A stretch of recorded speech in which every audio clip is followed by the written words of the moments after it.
Nesse salmo, Davi estava numa situação tão difícil. Ele entrou se embreou num pecado tão grande que ele ali estava esquecendo. Ele estava ali, diz a Bíblia, que ele estava no palácio, com a mente vazia, com os olhos desocupados, né? Começou a olhar ali na sua varanda e viu uma mulher tomando banho, que é Betseba, e ele ali começou a pecar dali. Por quê? Porque estava ocioso, deixou de ir para a guerra, como ele fazia sempre. Estava ali e começou a pecar, o pecado começou a se apresentar diante dele. Aquela mulher não sabia, eu creio, que estava diante dele, fazendo ele pecar, mas tudo estava ali preparado para ele, uma cilada, a isca de Satanás para Davi. E ali Davi começou a olhar para aquela mulher e cobiçar. Depois mandou buscar a mulher ficou com ele, dormiu com ele. Outro dia mandou de novo, e aí descobriu que aquela mulher tinha um marido. Aquela mulher tinha um marido. Ela não era uma mulher sozinha, uma jovem. Ela era jovem, mas tinha um marido. E ele assim mesmo não quis saber. Então, além de adulterar com ela, a mulher engravidou. E ele viu a situação difícil, mandou buscar o marido da mulher, que chama Urias. E aquele homem veio da guerra sem saber de nada. Ele foi lá, preparou tudo, mandou fazer um jantar, mandou preparar o ambiente para que eles tivessem relação sexual, para que eles tivessem uma noite romântica, né? Ou seja, porque ela já estava grávida do rei Davi. E ali ele queria que o homem pensasse que era filho dele. Mas Deus não permitiu. E aquele homem, sem saber de nada, usado por Deus, Deus já estava corrigindo Davi. E ele disse, não, senhor, eu vou dormir aqui nos acampamentos, junto com os soldados. Eu não sou digno de ir para minha casa, ficar com a minha mulher, se os outros vão estar tudo aqui passando, né? Frio, vou ficar junto. Então ele não foi. Ele não compareceu. E aquela mulher ficou angustiada, Betseba, e Davi também. Davi não sabia mais o que fazer. Então ele pegou, achou pouco, né? Não teve jeito. Ele mandou voltar para a guerra e disse, Joabe, que era o seu capitão do exército, disse, homem de confiança, ele disse, você coloca o marido dessa mulher na frente da guerra, para ele ser atingido e morrer. Para ela poder, né? Para ele poder ter posse dela. Só que Deus estava assistindo toda aquela maracutaia dele. Toda aquela armação dele. Deus estava assistindo e deixando, dando corda, deixando ele ir até onde ele achava que podia ir, né? Então Davi foi indo, cometeu adultério, cometeu assassinato, né? E mentira, e uma série de pecados juntos, foi um pacote grande. E aí Deus viu que Davi estava seguindo o seu pecado, estava bem envolvido. E Deus falou assim, olha, vou precisar dar um basta. Deus pegou e mandou o profeta Natan e disse, vamos acabar com isso, vai lá. Natan foi, chegou, acredito que sentou na mesa, tomou um café, comeu um bolo, comeu os iguarias do rei, né, do palácio. Eu vou ler essa lição desse conteúdo. E ali ele começou a falar com ele em parábola, falou assim, certo homem, muito rico, tinha muitas ovelhas. Ele tinha muitas, eram incontáveis suas ovelhas. Ele podia matar qualquer um e comer ali, fazer um banquete. Mas ele pegou a ovelha do seu próximo, que só tinha uma ovelhinha. Ele foi lá e pegou aquela ovelha, deixou o homem desprovido sem ovelha alguma. E Davi, naquela época, ele tinha também ele julgava também como rei, como juiz, né? Ele disse, esse homem merece morrer. Esse homem é digno de morte. E aí Natan disse, pois esse homem é o Senhor. Ele já caiu no chão, já desfalecendo, e disse, pequei. É onde eu quero entrar com o Salmo 51. Só um pedacinho para nós prosseguir esse movimento aqui glorioso, né? Essa fala gloriosa, esse feedback, essa palavra, que ela possa estar entrando no meu coração e no seu coração. E diz assim, Salmo de Davi, Salmo de confissão. Davi para o Catomó, o profeta Natan veio a ele depois de entrar a Betseba. Entrar quer dizer ter ficado com ela. Diz assim, tem misericórdia de mim, ó Deus, segundo a tua benignidade. Apaga as minhas transgressões, segundo a multidão das tuas misericórdias. Lava-me completamente da minha iniquidade e purifica-me do meu pecado, porque eu reconheço as minhas transgressões e o meu pecado está sempre diante de ti. Contra ti somente pequei e fiz o que é mal à tua vista, para que seja justificado quando falares e puro quando julgares. Eis que em iniquidade fui formado, e em pecado me concebeu minha mãe. Eis que amas a verdade no íntimo, e no oculto me fazes conhecer a sabedoria. Eu vou ficar aqui até os 6 somente, para que eu possa falar um pouco mais a respeito. Então Davi, quando Natan trouxe a verdade para ele, falando uma parábola, que um homem muito rico pegou a única riqueza que o homem tinha, que era a cordeirinha, era a própria Betseba, era a esposa do homem, que só tinha aquela mulher. Davi tinha não sei quantas mulheres, concubinas, esposas. Ele tinha um monte, tinha Abigail, né? Tinha a filha de Saul. E tinha um monte de mulheres que eu agora não me recordo o nome de todas, que eram muitas.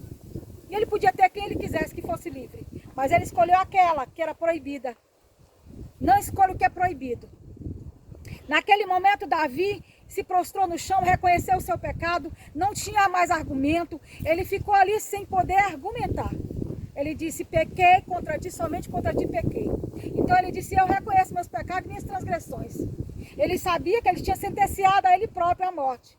E Deus foi duro com ele, mas entrou com a misericórdia. Fora o julgamento do povo, que ele teve que colocar aquele sininho para entrar no Santo dos Santos, onde estava a arca, para poder mostrar se Deus tinha realmente perdoado ele. Ele teve que passar por essa grande prova. Mas antes disso, a prova maior, como é que ele ia se colocar diante do povo como o rei que era? Ele desceu, o Senhor disse assim, olha, sua sentença é o seguinte, o teu pecado está perdoado, mas as consequências tu vai ter que lidar com elas. O filho que Betseba está esperando não viverá. Ela vai gerar ele até o último dia. Mas quando nascer, não viverá.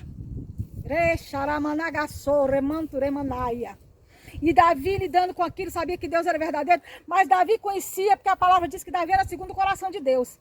Então o que é que ele fez? Ele apelou. Ele fez um agravo. Glória a Deus, esse agravo está bom demais. Ele fez um agravo. Ele sabia toda a condição, a sentença estava dada, mas ele sabia que Deus tinha misericórdia. E ele conhecia o coração de Deus, acredita nisso? Ele conhecia. Então ele, entrou pela misericórdia, pela porta da graça. E ele se lançou no chão e disse, não come nem bebo, até que o menino nasce. Já estava nas vias de fato do menino nascer. E ele disse, nisso já tinha morrido o rio, já estava, né, a coisa já estava pegando fogo. E ali ele tinha que lidar com a situação. E ele sabia que o único que poderia mudar a sorte dele, o cativeiro dele era Deus. Mesmo ele sendo rei, ele não podia fazer nada. Porque ele conhecia o Deus dele, sabe por quê? Porque ele viu Saul viver uma vida miserável depois que pecou contra Deus. Espíritos malignos se apossaram de Saul, e somente Davi tocando a harpa, o Espírito de Deus entrava para poder dar um refrigério. Ele sabia a mão de Deus, o tamanho, a grandiosidade, ele já tinha experimentado Deus de todas as formas. Então ele sabia que Deus era bom. Deus é bom. Então ele apelou para o agravo e ele disse, vou agravar diante de Deus. Ele não falou com essas palavras, mas com as suas ações. Se deitou ali no chão, começou a jejuar e orar, chorava, emagreceu, ficou barbudo, ficou com uma aparência horrorosa. O servo dele chegava lá e dizia, meu senhor, se levante, coma, beba. Ele disse, não. Enquanto Deus não me der resposta, eu não vou sair daqui. Ficou depressivo, ficou dentro do quarto. Mas a depressão dele era por causa pela misericórdia de Deus. Ele estava apelando de todas as formas. Ele queria que Deus visse ele. E ele chorava, e ele não comia. Ficou realmente recluso.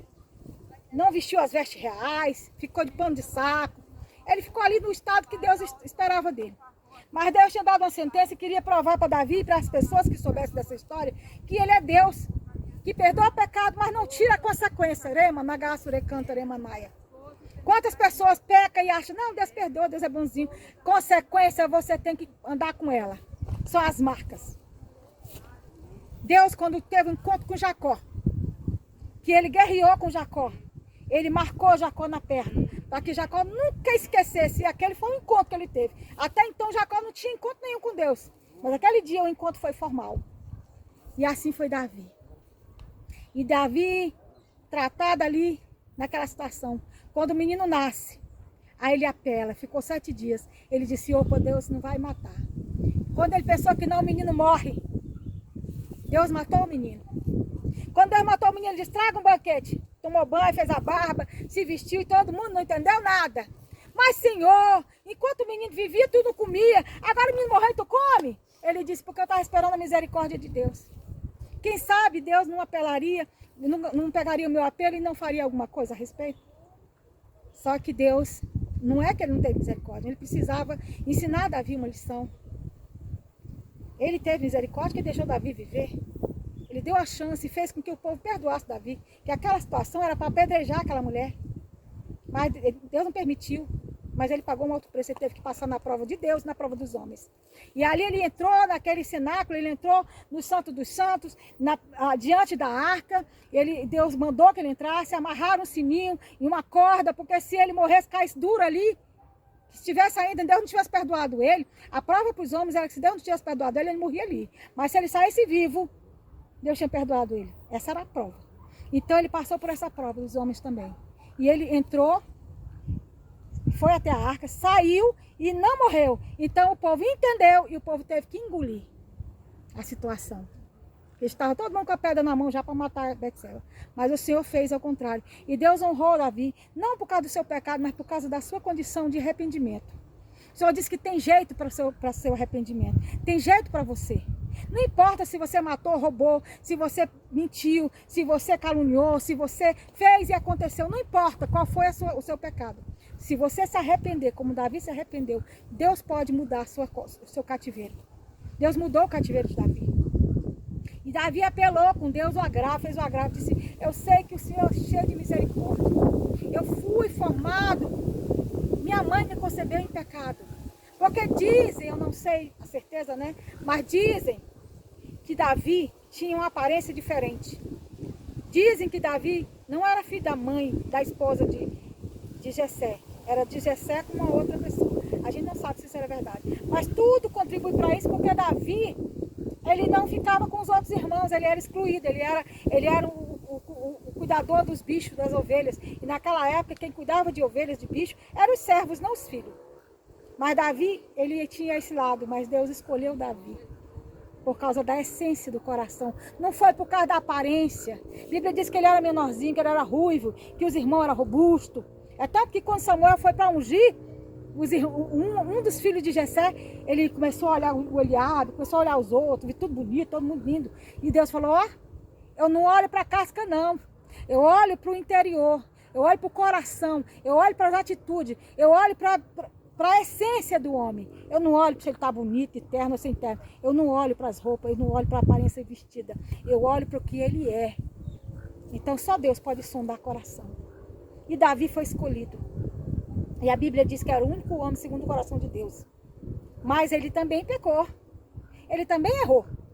Mas Deus, ele achou misericórdia. Porque Deus é cheio de misericórdias. Então essa palavra é para você que acha que não tem mais misericórdia, que está afastado da igreja, que está afastado de Jesus. Por quê? Porque alguém olhou de cara feia para você, alguém te caluniou, o pastor não aceitou sua profecia. Deus é único. Sirva ao Deus vivo. Faça como Davi, tenha um coração quebrantado, um espírito de excelência, uma vida diante do Senhor, uma vida casta. Fique casta para Deus e não para os homens. Não queira mostrar para os homens que você é eloquente ou que você não sabe falar ou sabe falar demais. Não queira mostrar para os homens se você tem aparência. O Senhor quer saber se você tem virtude dentro de você. Se você tem os frutos do Espírito gerado. Ali em Gálatas 5:22 fala dos frutos do Espírito. Não queira só ter os dons, porque os dons não é teu, é de Deus. Mas os frutos é adquirido por Deus. Você pode conduzir os frutos em você. Mas os dons é para os outros. Você é usado para os outros. Mas os frutos é para você viver bem nessa terra. Os frutos é para você adquirir qualidade de vida espiritual. Qualidade de vida na presença, qualidade de vida de convívio com seus irmãos, qualidade de vida de saber que Deus é único, qualidade de vida de saber que o Senhor te dá respaldo para viver uma vida de excelência na terra. Se você crê, compartilhe, dá muitos likes, passa para os seus amigos, porque essa palavra é uma palavra genuína. Palavra profética. Tome posse, você pode.